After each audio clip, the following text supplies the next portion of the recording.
Hi everyone, मैं हूं आपकी श्रद्धा दीदी एंड वेलकम टू अपना कॉलेज। आज की वीडियो के अंदर हम बात करने वाले हैं रेज्यूमे रिजेक्शंस के बारे में। अब रेज्यूमे एक डॉक्यूमेंट होता है जिसके ऊपर हम अपनी क्वालिफिकेशन, अपनी स्किल्स, अपनी एजुकेशन, सारी चीजें मेंशन करते हैं और फिर कंपनी को जाकर सबमिट करते हैं। उसको देखकर कंपनी डिसाइड करती है कि क्या वो हमें इंटरव्यू करना चाहते हैं या नहीं करना चाहते। अगर हम एक इंटरव्यूअर, एक रिक्रूटर के पर्सपेक्टिव से सोचें तो उनके पास आपका रेज्यूमे आया है, वो रेज्यूमे जितना इंप्रेसिव, जितना अच्छा, जितना शानदार होगा, सब कॉन्शियसली वो यही सोचेंगे कि कैंडिडेट भी उतना ही अच्छा है। इसीलिए एक रेज्यूमे बहुत ही इंपॉर्टेंट पीस ऑफ पेपर है हमारे प्रोफेशनल जर्नी का। अब वीडियो की शुरुआत से पहले मैं एक छोटा सा रियलिटी चेक सभी के साथ शेयर करना चाहती हूं कि ऑन एन एवरेज किसी भी कैंडिडेट के किसी कंपनी में सिलेक्शन से पहले ऑन एन एवरेज वो 30 से 50 कंपनीज के अंदर अप्लाई करते हैं। और जो बहुत ही ज्यादा कंपिटिटिव फील्ड्स होते हैं, जैसे सॉफ्टवेयर इंजीनियरिंग का फील्ड्स हो गया, उसमें एटलीस्ट 50 कंपनीज के अंदर एक कैंडिडेट अप्लाई करता है।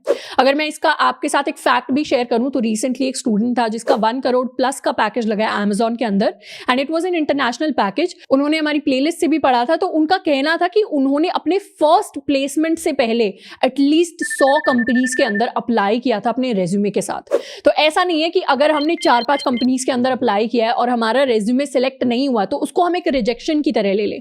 वो रिजेक्शन नहीं है, क्योंकि अभी तक हमने इनफ कंपनीज के अंदर अप्लाई नहीं किया है। इसीलिए रिजेक्शन तब आता है, मिस्टेक्स हमें तब पता चलेंगी जब हम इनफ कंपनीज के अंदर अप्लाई कर देंगे। तो अभी तक हमने ये एस्टैब्लिश कर लिया कि क्यों रेज्यूमे इंपॉर्टेंट है, रिजेक्शंस का मतलब क्या है। अब बात करते हैं कुछ ऐसी बहुत ही कॉमन मिस्टेक्स की which are the biggest reasons की रेज्यूमेज रिजेक्ट होते हैं। इनमें से फर्स्ट मिस्टेक जो हम में से काफी सारे लोग करते हैं वो होती है कि हमारा रेज्यूमे इंप्रेसिव नहीं होता। एक रिक्रूटर के पास जब हमारा रेज्यूमे जाता है तो वो ऑन एन एवरेज 7 सेकंड लगाते हैं हमारे रेज्यूमे के ऊपर। ऐसे में बहुत ही इंपॉर्टेंट है कि हमारी जो सबसे इंप्रेसिव अचीवमेंट्स हैं वो सबसे ऊपर आनी चाहिए। अगर आपका कॉलेज बहुत अच्छा या बहुत फेमस कॉलेज है, जैसे IITs हो गए, SRCC हो गया, या फिर और कोई अच्छा कॉलेज है, तो फिर आपको अपनी एजुकेशन ऊपर लिखनी चाहिए। अगर आपने कोई किसी बहुत ही अच्छी कंपनी के अंदर इंटर्नशिप की है या आप ऑलरेडी वहां पर जॉब कर रहे हैं तो आपको वो सबसे ऊपर लिखनी चाहिए। अगर आपके मार्क्स बहुत अच्छे आए हैं, आपने कॉलेज में टॉप किया है या किसी पेपर को पब्लिश किया है, तो आपको वो सबसे ऊपर लिखना चाहिए। अगर आपके स्किल्स बहुत यूनिक हैं, बहुत अच्छे स्किल्स हैं, जिस पोजीशन के लिए आप अप्लाई कर रहे हैं उससे रेलेवेंट स्किल्स हैं, तो आपको स्किल्स सबसे टॉप पे लिखने चाहिए। अगर आपने कोई ऐसा प्रोजेक्ट बनाया है जिसको देखकर इंटरव्यूअर को लगेगा अरे वाह ये तो बहुत ही इंप्रेसिव प्रोजेक्ट है, तो आपको अपने प्रोजेक्ट सबसे ऊपर लिखने चाहिए। तो बेसिकली आपको इंटरव्यूअर को इंप्रेस करना है, तो आपके बारे में सबसे ज्यादा इंप्रेसिव चीज जो है वो रेज्यूमे में ऊपर की तरफ आनी चाहिए। और इसका ऑपोजिट भी बिल्कुल सच है, यानी जो थोड़ी सी अनइंप्रेसिव चीजें, जैसे हमारे मार्क्स थोड़े से कम रह गए हैं, तो उसको हम बिल्कुल रेज्यूमे के बॉटम में लिखें या फिर ऐसी चीजों को हम मेंशन ना करें। तो उसकी वजह से एक बहुत ही पॉजिटिव इफेक्ट आएगा एक इंटरव्यूअर के ऊपर हमारे रेज्यूमे को देखने का। दूसरी कॉमन मिस्टेक जो काफी सारे स्टूडेंट्स करते हैं वो ये होती है कि हम अपनी रेज्यूमे के अंदर एक्शन वर्ड्स को यूज नहीं करते। एक्शन वर्ड्स कहने का मतलब है कि जब भी हमने कोई काम किया है तो उसको एक वर्ब की फॉर्म में या किसी एक्शन वर्ड की फॉर्म में डिस्प्ले कराना। जैसे अगर हमने कुछ बिल्ड किया है तो हम शुरुआत कर सकते हैं अपने सेंटेंस की कि बिल्ट दिस प्रोजेक्ट, या हमने कुछ क्रिएट किया है तो हम क्रिएटेड से स्टार्ट कर सकते हैं, हमने कुछ डिजाइन किया है तो हम डिजाइन से स्टार्ट कर सकते हैं।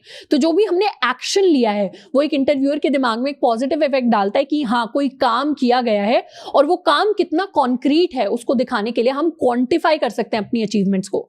जैसे अगर मैंने कोई फीचर बिल्ड किया है तो आई बिल्ट दिस फीचर में लिख सकती हूँ, और उसके साथ साथ ये बता सकती हूँ कि इस फीचर की वजह से इतने % एफिशिएंसी इंप्रूव हुई। तो जब भी हम नंबर्स यूज करते हैं वो एक तरीके से सॉलिडिफाई या सॉलिड कर देता है हमारी अचीवमेंट्स को। तो दो चीजें हमें करनी है, एक तो हमें क्वांटिफाई करना है अपनी अचीवमेंट्स को, जो भी मैंने काम किया है उसको किसी %, किसी नंबर की फॉर्म में डिस्प्ले कराना है जो रियल नंबर्स हो, और दूसरा मुझे क्या करना है, एक्शन वर्ड्स को यूज करना है। स्टडीज कहती हैं कि 140% चांसेस इंक्रीज हो जाते हैं एक रेज्यूमे के सिलेक्ट होने के अगर उसमें एक्शन वर्ड्स का यूज ज्यादा किया गया है, प्लस क्वांटिफाई किया गया है सारी की सारी अचीवमेंट्स को।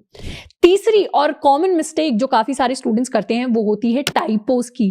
टाइपोज यानी ग्रामेटिकल मिस्टेक्स। हमें से काफी सारे लोग होते हैं जो अपने रेज्यूमे को बहुत जल्दबाजी में बनाते हैं, एप्लीकेशन पर किसी पर भी अप्लाई करने से शायद 1 दिन पहले या 2 दिन पहले हम बना रहे होते हैं, और उस जल्दबाजी में हम कभी कभी बहुत कॉमन ग्रामेटिकल मिस्टेक्स, इनफैक्ट बहुत छोटी छोटी मिस्टेक्स को छोड़ देते हैं, और ये हमारे इंटरव्यूअर या रिक्रूटर को दिखाता है कि हम केयरलेस हैं या हम उस जॉब के बारे में उतने सीरियस नहीं है।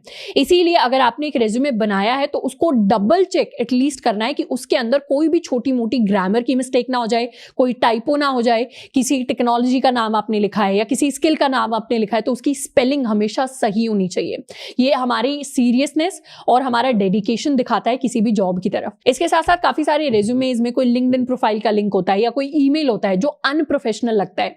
जैसे अगर आपने कोई क्यूट प्रोग्रामर @gmail.com लिखा हुआ है या I am the boss @gmail.com लिखा हुआ है, ऐसी ईमेल आईडीज बिल्कुल भी अच्छी नहीं लगती एक रिक्रूटर को देखने में, और ऐसी ईमेल आईडीज लिखने का मतलब है कि आप ऑटोमेटिकली रिजेक्टेड हैं। तो ऐसे में कोई भी अनप्रोफेशनल चीज हमें रेज्यूमे के अंदर नहीं रखनी। एक तो अपनी ग्रामर और सारी चीजें ठीक रखनी है, डबल चेक करना है चीजों को, प्लस अनप्रोफेशनल चीजें हमारे रेज्यूमे के अंदर बिल्कुल नहीं दिखनी चाहिए। अगर हम किसी एक्सटर्नल साइट पे अपना लिंक लगा रहे हैं, जैसे मान लीजिए हम अपना पोर्टफोलियो का लिंक दिखा रहे हैं, तो वो भी एक प्रोफेशनल लिंक होना चाहिए जिसमें हमारा नाम हो अच्छे से, उसमें कोई एक्स्ट्रा कोई फनी वर्ड्स डालने की हमें एक्स्ट्रा कोशिश नहीं करनी, अनलेस एंड अनटिल हम बिल्कुल ही क्रिएटिव राइटिंग वाली किसी पोजीशन के लिए अप्लाई कर रहे हैं। इसमें अगर मैं डेटा आपके साथ शेयर करूं तो मोस्ट कॉमन रीजन एक रेज्यूमे के रिजेक्ट होने का ये होता है कि उसके अंदर ग्रामेटिकल मिस्टेक्स होती हैं, तो 77% रिक्रूटर्स उस रेज्यूमे को रिजेक्ट कर देंगे।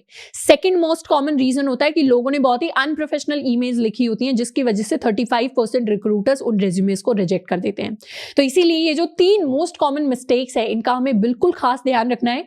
अगर हमने काफी सारी कंपनीज में अप्लाई किया है और हमारा रेज्यूमे रिजेक्ट हो रहा है, या फिर अभी हमने रेज्यूमे बनाना शुरू किया है, तो हम क्या कर सकते हैं, इन मिस्टेक्स का तो पहले से ध्यान ही रख सकते हैं, प्लस एक पूरा का पूरा गाइड आपके साथ शेयर किया गया है कि रेज्यूमे को बनाना कैसे है, उसके अंदर कौन सी मिस्टेक्स का हमें खास ख्याल रखना है, तो उनको भी जाकर हम चेकआउट कर सकते हैं। आई होप कि रेज्यूमे से रिलेटेड ये वीडियोस आपको यूजफुल लगेंगी, एंड इसके अलावा भी रेज्यूमे से रिलेटेड या सिलेक्शन से रिलेटेड, एप्लीकेशन से रिलेटेड आपका कोई भी सवाल है तो उसके बारे में आप मुझे नीचे कमेंट करके बता सकते हैं। आज के लिए इतना ही, मिलते हैं नेक्स्ट वीडियो में। Till then keep learning and keep exploring.